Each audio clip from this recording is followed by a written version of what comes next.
Good morning students. Human reproduction start किया था बच्चों। ह्यूमन रिप्रोडक्शन में हम लोगों ने कंप्लीट आपका रिप्रोडक्टिव सिस्टम्स कंप्लीट पढ़ लिए हैं। गैमेटोजेनेसिस हमारा कंप्लीट हो गया है। गैमेटोजेनेसिस में स्पर्मेटोजेनेसिस में स्पर्म सेल का फॉर्मेशन हमने पढ़ा था। सेकेंडरी oocyte एग फॉर्मेशन मैंने पूरा आपको बता दिया।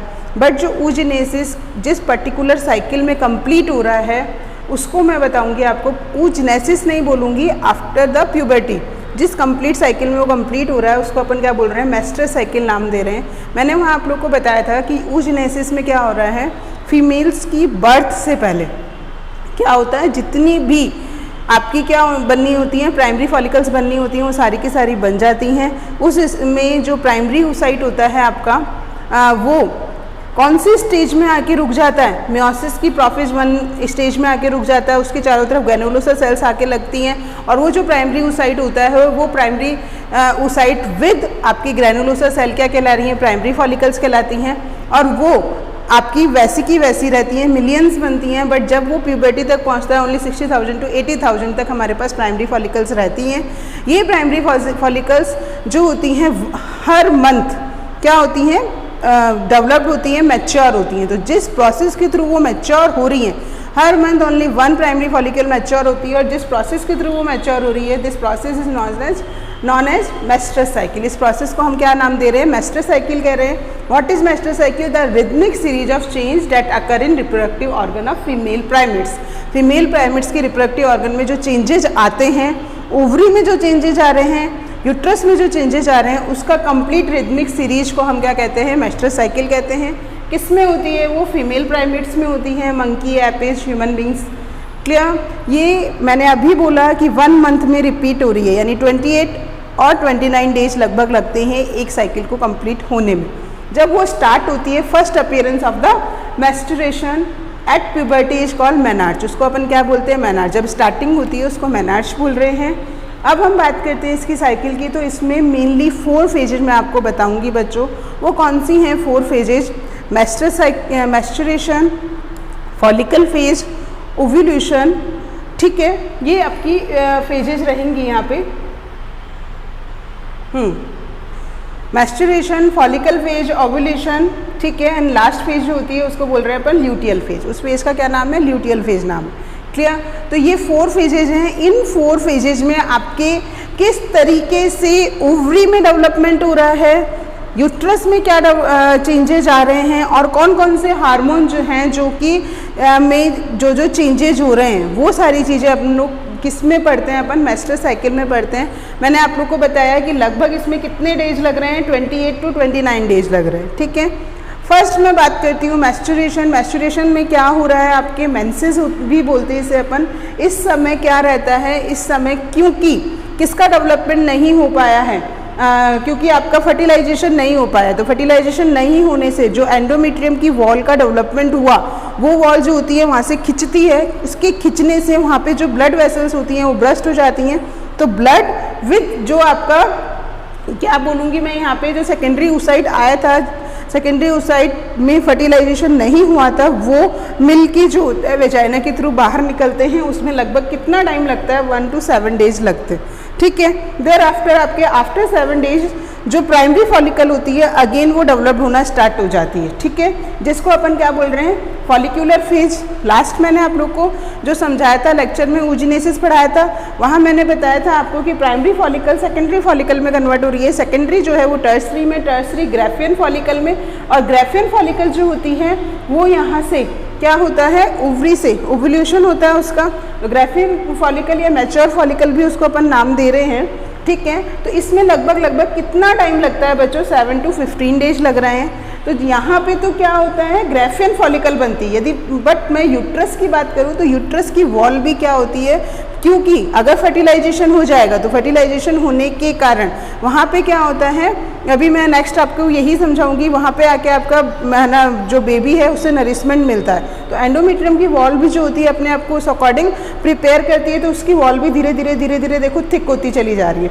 अब जब 15 डेज पे ओवुलेशन होता है, ठीक है, तो सेकेंडरी oocyte जो है वो बाहर निकल गया, और बाहर निकल के वो मैंने आप लोगों को बताया था कि फैलोपियन ट्यूब कि फिम्बरी उसको ओवरी से ले लेती है और वो कहाँ पे पहुँचता है, एम्पुला एस्थमस जंक्शन पे पहुँचता है। एम्पुला एस्थमस जंक्शन पे तो आपका ये सेकेंडरी oocyte पहुँच गया, और जो बचा हुआ ग्राफिन फॉलिकल का पार्ट होता है वो किस में कन्वर्ट हो जाता है, कार्पस ल्यूटियम में कन्वर्ट हो जाता है। ये जो कार्पस ल्यूटियम होती है ये धीरे धीरे डेवलप्ड हो रही है। अगर फर्टिलाइजेशन हो जाता है तो कार्पस ल्यूटियम क्या करेगा, प्रोजेस्टेरोन को सिक्रीट करेगा। तो आप यहाँ पे एक चीज़ मैं बताना चाहूँगी, साथ में हार्मोन भी देखो, प्रोजेस्टेरोन अभी तक सिक्रीट नहीं हुआ है, बिल्कुल भी सिक्रीट नहीं हुआ है, पर जैसे ही कार्पस ल्यूटियम यहाँ पे बनना स्टार्ट हुआ है इसकी क्वांटिटी बढ़ती जा रही है, ये लेवल इसका बढ़ रहा है प्रोजेस्टेरोन का। लेकिन अगर आपका फर्टिलाइजेशन नहीं होता है तो ये रिग्रेसिव कार्पस ल्यूटियम यानी धीरे धीरे डिजेनरेट होने वाला कार्पस ल्यूटियम होता है, तो इसका लेवल जो है धीरे धीरे कम होता चला जा रहा है। तो ये हो गया आपका प्रोजेस्टेरोन का। ऐसे ही मैं एस्ट्रोजन की बात करूँ तो एस्ट्रोजन का बेटा फंक्शन क्या होता है, फीमेल गैमेट को फॉर्म करने में हेल्प करना। तो जैसे ही आपकी ग्राफिन फॉलिकल तक हो रहा है डेवलप, वैसे वैसे इसका लेवल क्या हो रहा है, धीरे धीरे बढ़ता जा रहा है, और ओव्यूलेशन के समय इसका लेवल जो है बहुत ज़्यादा है और फिर एकदम से कम हो जाता है जब ओव्यूलेशन हो जाता है। और क्योंकि फर्टिलाइजेशन नहीं हुआ तो फिर अगेन सेकंड आपका क्या होगा, फॉलिकल डेवलप होना स्टार्ट हो, उसके लिए वापस एस्ट्रोजन का लेवल बढ़ जाता है। तो ये हो गया इसके हार्मोन्स में जो चेंजेस आते हैं वो। फिर अपन बात करते हैं किसकी, यहाँ पे यूट्रस की। यूट्रस में मैंने बोला कौन सी वॉल जो है वो डेवलप्ड हो रही है, यूट्रस की एंडोमेट्रियम वॉल डेवलप्ड हो रही है। ये जो मैं थिकनेस बता रही हूँ बच्चों, ये किसकी बता रही हूँ, एंडोमेट्रियम वॉल की बता रही हूँ। तो मैस्टुरेशन साइकिल जो होती है, मैस्टुरेशन में एक तरह से अपन बोल रहे हैं फेज में, मैस्टुरेशन फेज में तो मेंसेस रहते हैं। मैंने बताया मेंसेस क्या है कि जब आपके क्या नहीं होता है, फर्टिलाइजेशन नहीं होता है, उस दौरान एंडोमेट्रियम की वॉल जो होती है वो खिंचती है, उससे ब्लड वेसल ब्रस्ट हो जाती हैं और वो वेजाइना के थ्रू बाहर निकलती है। ठीक है। सेकंड, जब आपके नेक्स्ट प्राइमरी फॉलिकल जो होता है वो डेवलप होना स्टार्ट होता है फॉलिकुलर फेज में। ओव्यूलेशन 15 डेज में होता है, 14 to 15 डेज के आसपास अपन इसको बोल रहे हैं। उस समय जब आपकी सेकेंडरी oocyte जो है वो कहाँ पहुँच गया, फैलोपियन ट्यूब में ओव्यूलेशन के बाद। फिर फैलोपियन ट्यूब्स में पहुँचने के बाद फर्टिलाइजेशन नहीं हुआ तो एंडोमेट्रियम, फर्टिलाइजेशन नहीं हुआ उससे पहले भी एंडोमेट्रियम की वॉल धीरे धीरे बढ़ती चली जा रही है 15 to 28 डेज तक, जब तक आपका वो वेट करता है पहले वहाँ पे रह के 28 डेज तक कि स्पर्म आ रहा है, स्पर्म सेल आ रही है या नहीं आ रही। ठीक है, तब तक आपका कार्पस ल्यूटियम है यहाँ पे। फिर धीरे धीरे ये भी डिजेनरेट होना स्टार्ट हो जाता है। ठीक है, बिल्कुल डिजेनरेट हो जाता है और यहाँ पे एंडोमेट्रियम की वॉल जो होती है वो क्या हो जाती है, ब्रस्ट हो जाती है। क्लियर। तो ये आपका कंप्लीट क्या होता है, मैस्टुरेशन, जिसमें मैंने आपको मेनली 4 स्टेजेस बताए, menstruation, follicle phase, luteal ovulation phase और ल्यूटियल फेज, 4 फेज होती है। ये अपने को पूरा चार्ट समझ में आया। अब मैं बता रही हूँ बच्चों, देखो सबसे पहले मेस्ट्रल फेज। मेस्ट्रल फेज क्या है, menstrual flow result due to breakdown of endometrium lining of uterus and its blood vessels that are discharge through vagina. यही बोला था मैंने अभी तुम्हें, the unfertile egg and soft tissue are discharge. वो unfertile egg का मतलब वही हुआ, फर्टिलाइजेशन नहीं होता, वो भी एंडोमेट्रियम की वॉल के साथ वेजाइना के थ्रू बाहर निकल जाता है। इसमें कितना टाइम पीरियड लग रहा है, 6 to 5 days. It occur only if release ovum is not fertilise. Clear. Then फिर मैंने बच्चों आपको क्या बताया, इस साइकिल के बारे में मैंने ये वाला पूरा ग्राफ आपको समझा दिया। FSH और LH हमारा रह गया यहाँ पे, एस्ट्रोजन और प्रोजेस्टेरोन क्लियर हो गया। ये चीज़ ध्यान रखना बच्चों, जब ये फॉलिकल्स डेवलप्ड हो रही हैं उस दौरान आपका ये FSH जो है धीरे धीरे इसका लेवल एकदम से किस समय बढ़ता है, जब मैच्योर फॉलिकल जो होती है फॉर्म होती है। ठीक है, और फिर ओव्यूलेशन के समय एकदम से इसका कम हो जाता है। और सेम यही LH भी साथ में वर्क करता है, यानी दोनों मिल के इस फॉलिकल को डेवलप होने में हेल्प करते हैं। और ओव्यूलेशन जब होने वाला यानी मैच्योर फॉलिकल जब बनने वाली होती है मेनली, तब इनका लेवल एकदम से बढ़ता है और जैसे ही ओव्यूलेशन होता है इनका लेवल कम हो जाता है। क्लियर, ये चीज़ ध्यान रखनी है। बाकी मैंने आपको ओवेरियन इवेंट्स इसमें बता दिए बच्चों। उसके अलावा एस्ट्रोजन प्रोजेस्टेरोन देख लिया, एंडोमेट्रियम के बारे में देख लिया। अब अपन सेकंड फेज की बात करें बच्चों यहाँ पे, तो सेकंड फेज मैंने आपको कौन सी बताई, फॉलिकल फेज, जिसे प्रोलिफरेटिंग फेज भी कहते हैं। प्रोलिफरेटिंग फेज क्यों बोल रहे हैं, क्योंकि फॉलिकल्स का डेवलपमेंट हो रहा है, इसलिए इसको अपन क्या बोल रहे हैं, proliferating phase. The primary follicle in the ovary grow and become a fully mature Graafian follicle. The endometrium of the tissue is regenerated due to the secretion of LH और FSH। क्लियर हो गई बात ये। And pituitary and ovarian hormone oestrogen, यानी एक तो primary follicles जो होती हैं वो डेवलप्ड हो रही हैं और ग्रेफिन फॉलिकल तक पहुंच जाती हैं, और दूसरा क्या होता है, एंडोमेट्रियम की वॉल जो होती है वो भी स्टार्ट हो जाती है दोबारा रीजनरेट होना। ठीक है, और इसमें लगभग कितना टाइम पीरियड लग रहा है, 10 to 14 डेज का टाइम पीरियड लग रहा है। ठीक है, देन आते हैं अपन ओवुलेटरी फेज में। ओवुलेटरी फेज में क्या हो रहा है, बस केवल और केवल क्या होगा, ओवुलेशन यानी ओवरी से सेकेंडरी ओसाइट जो होता है वो बाहर निकल जाता है, तो रैपिड सिक्रेशन ऑफ LH का secretion leading to its maximum level during mid cycle. उस समय इनका लेवल हमने मैक्सिमम देखा था। LH स्ट्रक भी नाम देते हैं। Induce rupture of Graafian follicle. Graafian follicle rupture क्यों होती है, क्योंकि LH का लेवल बहुत बढ़ जाता है। तो LH का लेवल बढ़ने के कारण उस चीज़ को अपन ने क्या बोला, LH स्ट्रक, और इस रीजन से क्या होता है, ग्रेफिन फॉलिकल रप्चर हो जाती है और इसको ही thereby leading to ovulation, release of ovum. Ovum release हो जाता है, इसमें आपके लगभग 48 आवर्स ही लगते हैं। और लास्ट फेज की बात करती हूँ, luteal phase.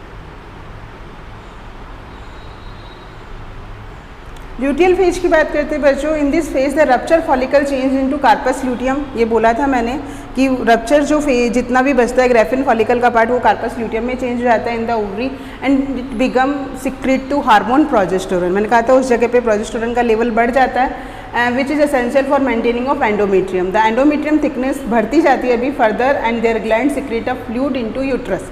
If ovum is not fertilise, यदि ये फर्टिलाइज नहीं होता है, the corpus luteum undergoes degenerate and this cause disintegration of the endometrium leading to menstruation. Then oestrogen and progesterone level जो होता है वो level rise during this phase, it last for only 10 to 14 days. During pregnancy all the events of menstrual cycle stop, नहीं होते हैं अगर क्या होता है, फर्टिलाइजेशन हो जाता है and there is no menstruation. This menstrual cycle permanently stop in females at the age of around 50 year। 50 year पे ये पूरा का पूरा जो मेस्ट्रुअल साइकिल होता है वो क्या हो जाता है, स्टॉप हो जाता है। इस कंडीशन को अपन क्या बोलते हैं, मेनोपॉज। तो क्लियर हुआ आपको मेस्ट्रुअल साइकिल। अब अपन नेक्स्ट आते हैं, ये तो मैंने देखा कि यदि फर्टिलाइजेशन नहीं होता है तो क्या हो रहा है। अब यदि फर्टिलाइजेशन हो जाता है तो फर्टिलाइजेशन होगा, तो मैंने वहाँ पे आपको बात बोली थी कि जैसे ही स्पर्म सेल आती है वहाँ पे और इधर से सेकेंडरी ओसाइट जाता है, तो जैसे ही स्पर्म एग में एंटर करने लगता है उस समय सेकेंडरी मियोसिस डिवीजन होता है और सेकेंडरी मियोसिस डिवीजन होके वहाँ पे ओवम और पॉलर बॉडी बन जाती है। ठीक है, और वो स्पर्म क्यों एंटर कर पाता है वहाँ पे, उसका रीजन भी मैंने बच्चों बताया था आपको कि स्पर्म के एक्रोसोम में हाइड्रोलाइटिक एंजाइम होते हैं। वो एंजाइम जो होते हैं उसको एग सेल में पेनिट्रेट करने में हेल्प करते हैं।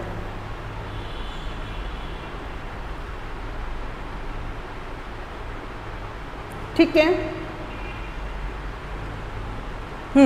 तो फर्टिलाइजेशन की बात करें, यही बात मैंने अभी आपको बोली। एक चीज़ ध्यान रखना, ओवम की बाहर की तरफ एक लेयर होती है, this layer is known as zona pellucida, और उसके बाहर भी एक और लेयर होती है, दिस इज कोरोना रेडिएटा। ठीक है, और फिर अंदर होता है प्लाज्मा मेम्ब्रेन और उसके अंदर ना एक स्पेस बता रहा है पेरीविट्रिलिन स्पेस। तो जैसे ही यहाँ पे देखो स्पर्म आएगा, अब आप देखो यहाँ पे 3 साइड से आ रहा है, पर 3 साइड से नहीं आता है ना, एंटर होता है वो एक पर्टिकुलर साइड से ही एंटर होगा, उस पर्टिकुलर साइड पे ही वो एंटर होता है। तो एक ही स्पर्म अंदर जाता है, एक से ज़्यादा स्पर्म अंदर नहीं जा रहे हैं। The process of fusion of sperm and ovum is called fertilisation. During coitus semen is release by the penis into vagina. Clear, इसे इंसेमिनेशन कहते हैं। The motile sperm swim rapidly, मैंने वहाँ बताया था, वो सर्विक्स से होता हुआ कहाँ आता है, enter into the uterus and reach the ampullar isthmus junction of the oviduct. वहाँ पे जब मैंने आपको वो बताया था oogenesis, तो उसमें मैंने ये बात क्लियर की थी आपको। come in contact with the zona pellucida layer of the ovum and induce changes in the membrane to block the entry of additional sperm। यानी जैसे ही यहाँ की इसके कांटेक्ट में आएगा तो बाकी की एंट्री को ये ब्लॉक कर देता है। The enzyme of acrosome of sperm help to dissolve zona pellucida and plasma membrane of the ovum, and sperm head is allowed to enter into the cytoplasm of ovum. This includes competition of meiosis second to form secondary oocyte and second polar body। ये बात मैंने आप लोग को बोली थी बच्चों। ये चीज़ इसलिए भी इम्पॉर्टेंट है, एक चीज़ बताऊँ मैं। ठीक है, नॉर्मली एक स्पर्म अंदर एंटर हुआ और वो उसने क्या करा, जाइगोट फॉर्म कर दिया और नेक्स्ट स्टेजेज आ गई। बट ट्विंस वाली जो कंडीशन होती है, तो वो जो सेकेंडरी पॉलर बॉडी होती है, कई बार एक स्पर्म के पीछे इस जगह पे टेल में दूसरा स्पर्म भी लग के अंदर आ जाता है और वो सेकेंड पॉलर बॉडी से जाके जुड़ जाता है और जुड़ने से क्या होता है, ट्विंस होने के चांसेस रहते हैं, बट वो आइडेंटिकल नहीं होते। आइडेंटिकल ट्विंस की कंडीशन जो होती है वो मैं अभी आपको बताती हूँ नेक्स्ट में। Ultimately diploid zygote is produce by the fusion of sperm and ovum. ये क्लियर हो गया हमें फर्टिलाइजेशन। फर्टिलाइजेशन के बाद अपन नेक्स्ट स्टेप पे आते हैं, that is complete development of, आप एक तरह से कह सकते हैं इसका जाइगोट का डेवलपमेंट किस तरीके से हो रहा है। ओवम है, ओवम में स्पर्म आके जुड़ा, जुड़ते ही फर्टिलाइजेशन हुआ, फर्टिलाइजेशन होके क्या बन गया, जाइगोट बन गया। क्लियर हो गई। जाइगोट के बाद अब इसमें जो डिवीजन होने स्टार्ट होते हैं, पहली बात वो माइटोसिस होते हैं, ये मैंने बताई आपको, बट यहाँ पे इनको क्लीवेज नाम देते हैं। एक सेल 2 सेल स्टेज में आती है, 2 जो होती है 4 सेल स्टेज में आती है, 4 जो होती है 8 सेल स्टेज में आती है, और 8 जो होती है 16 सेल स्टेज में आती है। यहाँ तक जितना भी ये डेवलपमेंट हो रहा है, ये सारा का सारा डेवलपमेंट कहाँ हो रहा है, एम्पुला इस्थमस जंक्शन पे ही हो रहा है, बाकी कहीं नहीं। ये देखो यहाँ पे डेवलपमेंट पूरा का पूरा इसी जंक्शन पे दिखा रखा है आपको, पूरा डेवलपमेंट, ठीक है। ये यहाँ पे इस जगह पे ये पूरा ऐसे डेवलप होता हुआ इधर तक आ रहा है, पहुँच रहा है। तो ये वाली स्टेज क्या कहला रही है, मोरूला। मोरूला एकदम बॉल लाइक स्टेज होती है, ये ऐसे लुढ़कते लुढ़कते इस जगह पर आती है, और इस जगह पे क्या होगा, अब ये यूट्रस की वॉल से जुड़ेगा, क्या, एम्ब्रियो, सॉरी मोरूला स्टेज वाला एम्ब्रियो, ठीक है, जब वो मोरूला स्टेज में रहता है। तो मैं एक बार दोबारा बताती हूँ बच्चों, क्या होता है, फर्टिलाइजेशन हुआ, फर्टिलाइजेशन के बाद यहाँ पे फर्स्ट डिवीजन होगा, फर्स्ट डिवीजन होने के बाद 2 सेल बनी, 2 के बाद 4, 4 के बाद 8 और 8 के बाद 16, तो 16 सेल का बॉल लाइक स्ट्रक्चर जो होती है उसको अपन क्या बोल रहे हैं, उसे हम बोल रहे हैं मोरूला। और ये मोरूला अल्टीमेटली कहाँ पहुँच जाती है, इस जगह पे। अब इसके अंदर जो मोरूला में जो सेल्स होती हैं अलग अलग, जो 16 सेल, 16 के बाद फिर डिवीजन हुआ, 32 सेल्स बनती है, इनको ब्लास्टोमियर बोलते हैं, ठीक है। अब ये जो ब्लास्टोमियर्स होते हैं ये थोड़ा इस तरीके से एडजस्ट होते हैं कि इनमें क्या होता है, 2 पार्ट बन जाते हैं। देखो यहाँ पे ब्लास्टोसिस्ट नाम दे रहे हैं, इसमें एक तो इनर सेल मास होता है और ब्लास्टोसील। इनर सेल मास तो सेल का जो ग्रुप होता है वो इनर सेल मास हो गया, पर उसके अलावा इसमें एक कैविटी, यानी ये इस तरीके से अरेंज हो जाते हैं कि यहाँ पे एक कैविटी बन जाती है, this cavity is known as blastocoel. अब ये जो ब्लास्टोसील हो रहा है, होता है आपका कंप्लीट, तो ये पूरा का पूरा आपकी यूट्रस की वॉल में क्या हो जाता है, जाके धस जाता है। यूट्रस की वॉल सबसे पहले तो क्या होगा, ये ब्लास्टोसील उसके चारों तरफ एक लेयर को फॉर्म कर देती है, उसके बाद यूट्रस उसके चारों तरफ एक लेयर फॉर्म करती है, और यूट्रस और आपकी किसकी, एम्ब्रियो की वॉल मिल रही है, और मिल के वहाँ पे प्लेसेंटा का फॉर्मेशन करती है। तो इस तरह से ये कंप्लीट फॉर्मेशन यहाँ पे किसका हो रहा है, आपके ये यहाँ पे अटैचमेंट हो गया, और अटैचमेंट के बाद धीरे धीरे यहाँ पे क्या होता है, किसका डेवलपमेंट होना स्टार्ट हो जाता है, एम्ब्रियो का डेवलपमेंट होना स्टार्ट हो जाता है।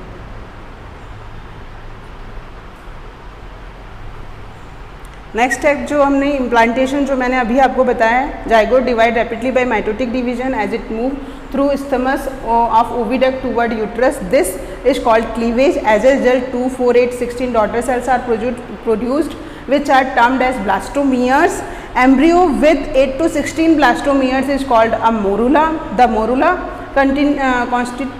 continue to divide and transform into large mass of cell called blastocyst, which pass through into the uterus. वो कहाँ पहुँच गया, यूट्रस में। Blastomere in the blastocyst are arrange into outer layer, जिसको मैंने बाहर की तरफ एक लेयर फॉर्म होती है जिसे अपन ट्रोपोब्लास्ट नाम दे रहे हैं, और एक इनर सेल ग्रुप होता है मास का, and inner group of cell attach to trophoblast called inner cell mass, उसको अपन ने क्या नाम दे दिया, इनर सेल मास, और उसके अंदर ब्लास्टोसील भी होता है। क्लियर, ये समझ में आया है यहाँ तक हमें कि ये कंप्लीट आपका क्या रहता है, ये होता है इम्प्लांटेशन। इम्प्लांटेशन के बाद जो ट्रोपोब्लास्ट लेयर होती है वो किससे अटैच हो जाती है, यूट्रिन की वॉल से, get attached to the cell of endometrium and the inner cell mass give rise to embryo. वो धीरे धीरे किस में कन्वर्ट हो जाता है, एम्ब्रियो में। After attachment the cell of the endometrium divide and cover the blastocyst, पूरी ब्लास्टोसिस्ट को कवर कर देता है। तो the blastocyst get embedded in the endometrium of the uterus, this is called implantation which lead to pregnancy. अब pregnancy में development आगे कैसे हो रहा है, the cell of the trophoblast differentiate into inner layer and outer layer. First of all वो inner और outer layer में डिफ्रेंशिएशन होता है। आउटर लेयर इज कॉल्ड, उसको कॉरियन नाम देते हैं, और form the chorionic विलाय। Outer membrane जो है किसकी, ये भी ध्यान रखना है एम्ब्रियो की, वो तो कॉरियन और वो उससे जो निकल रहे हैं वो chorionic villi, which are finger like projection that grow into the endometrium, endometrium के अंदर ग्रो कर पाते हैं। And intimate connection in the established between chorionic villi and uterine tissue. Chorionic villi तो थे अपने किसके,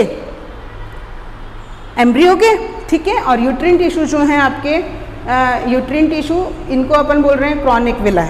and uterine tissue become interdigitated with each other, आपस में ऐसे इंटरकनेक्ट हो जाते हैं, इसको इंटरडिजिलेशन कह रहे हैं, each other and form a structure and functional unit between the developing embryo and maternal body, that is placenta।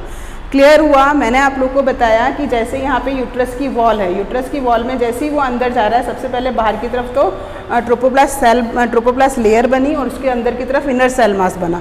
ये ट्रोपोप्लास्ट सेल एंडोमेट्रियम की वॉल में धंसना स्टार्ट हो जाती है, तो एंडोमेट्रियम भी उसकी चारों तरफ एक वॉल बना लेती है। अब उसके बाद क्या होता है कि ये जो इनर सेल मास होता है, इनर सेल मास फिर से डिवाइड होता है आउटर मेम्ब्रेन और इनर मेम्ब्रेन में। आउटर वाली जो मेम्ब्रेन होती है, इसको मैंने क्या नाम दिया, आउटर मेम्ब्रेन को मैंने कहा कॉरोइन, और ये जो आउटर मेम्ब्रेन होती है एक फिंगर लाइक प्रोजेक्शन बनाती है जिसको मैंने कॉरियोनिक विलाई का। ऐसे यूट्रस जो होगा वो भी एक विलाई बनाएगा जिसको मैंने नाम दिया क्रॉनिक विलाई। ये दोनों आपस में इस तरह से अटैच हो जाते हैं और एक प्रोजेक्शन को फॉर्म कर रहे हैं। This projection is known as placenta, इसको अपन क्या कहते हैं, प्लेसेंटा नाम देते हैं। और इसी प्लेसेंटा से क्या होता है, जब तक पूरे एम्ब्रियो का डेवलपमेंट हो रहा है तब तक वो न्यूट्रिशन लेता है मदर से, चाइल्ड, या एम्ब्रियो भी कह सकते हैं हम यहाँ पे।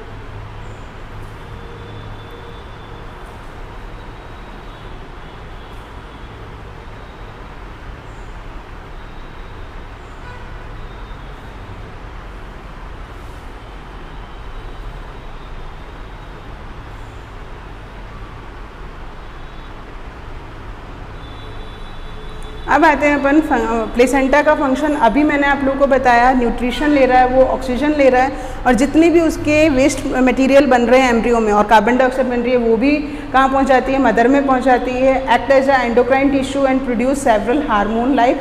ये थोड़ा ध्यान रखना बच्चों कि आपका जो ये प्लेसेंटा होता है ये भी हार्मोन को सिक्रीट करता है। कौन कौन से, human chorionic gonadotropin, human placental lactogen, oestrogen, progesterone, that are essential to maintain pregnancy. Pregnancy को मेंटेन करने के लिए ये 4 हार्मोन वहाँ पे रिलीज होते हैं। In later phase of pregnancy hormone called relaxin release होता है, is called secretion by ovary, जो ओवरी के द्वारा सिक्रीशन होता है। उस समय वहाँ पे कॉन्स्ट्रक्शन रिलैक्सेशन को बढ़ा देता है, कहाँ पे, वेजाइना में, तो जिस कारण से आराम से बेबी का बर्थ हो जाता है। ड्यूरिंग प्रेगनेंसी के समय level of other hormone like oestrogen, progesterone, cortisol, prolactin, thyroxine, etc. are increased and several fold and are essential for supporting fetal growth, metabolic change in mother and maintain the pregnancy. And umbilical cord connect placenta with the embryo that help in the transport of substance to and from the embryo. The inner cell mass of blastocyst developed into, अब जो inner cell mass होता है वो 3 layer बनाता है, ectoderm, mesoderm and endoderm. तुम्हें ध्यान होगा तो हमने पहले भी पढ़ा है ट्रिप्लोब्लास्टिक और डिप्लोब्लास्टिक ऑर्गेनिज्म। ट्रिप्लोब्लास्टिक जो आपके एम्ब्रियोनिक स्टेज में 3 जर्म लेयर बनाते हैं, अब ये तीनों जर्म लेयर ही मिलके आगे का डेवलपमेंट करती है।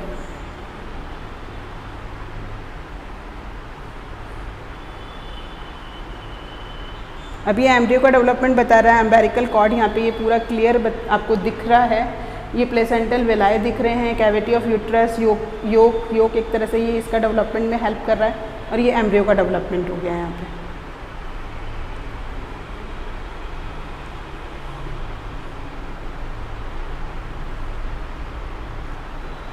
Inner cell mass contain certain cell called stem cell. ये चीज़ हमें ध्यान रखनी है। इनर सेल मास में जो सेल्स होती हैं, कुछ सेल्स जो होती हैं जिन्हें स्टेम सेल कहते हैं, which have the potential to give rise to all the tissue and organ. आजकल क्या हो रहा है बच्चों, इन्हीं स्टेम सेल्स को स्टोर करके रखा जाता है। इन फ्यूचर यदि चाइल्ड में कुछ प्रॉब्लम आती है तो इन्हीं स्टेम सेल्स के थ्रू उन ऑर्गन्स को डेवलप भी कराया जाता है। After 1 month of the pregnancy the embryo heart is form. 1 month के बाद हार्ट का डेवलपमेंट हो जाता है, हार्ट बीट सुनने लग जाते हैं।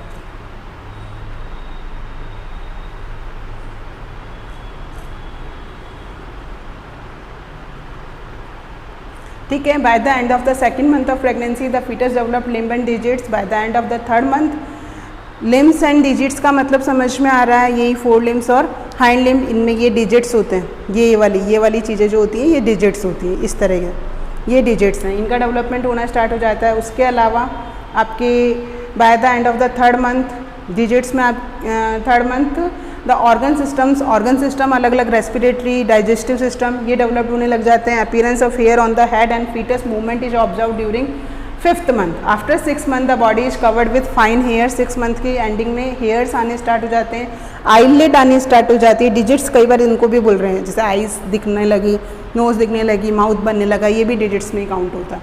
And of the 9 month the pregnancy and eyelid separate and eye lashes are also formed. By the end of the 9 month of the pregnancy the fetus is completely developed and is ready for its delivery. Clear? ये हो गया complete आपका development embryo का। अब आते हैं अपन parturition, वो क्या होता है? The average duration of human pregnancy का पूरा ड्यूरेशन 9 मंथ का वो क्या कहलाता है? गेस्टेशन पीरियड कहला रहा है। The act of expelling the full term fetus from the mother uterus at the end of the gestation period by vigorous contraction of uterus is called pasteurisation. इसको क्या बोल रहे हैं? लास्ट में जैसे ही गेस्टेशन पीरियड कंप्लीट हुआ, vagina जो होती है, मैंने अभी बोला था इरेक्शन हार्मोन सिक्रेट होता है, कॉन्स्ट्रक्शन रिलैक्सेशन होता है और चाइल्ड को बाहर की तरफ एक तरह से पुल किया जाता है, वही क्या कहला रहा है? आपका पास्चुरेशन कहला रहा है। It is induced by the complex neuroendocrine mechanism.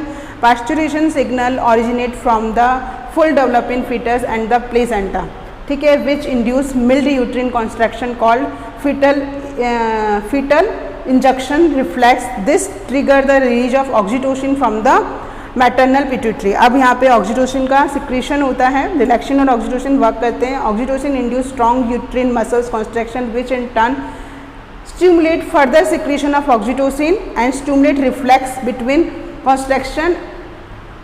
Oxytocin जैसे सिक्रेट हुआ उसने कॉन्स्ट्रक्शन करा, दोबारा हुआ तो इसने क्या करा? Oxytocin secretion result in stronger and stronger contraction which lead to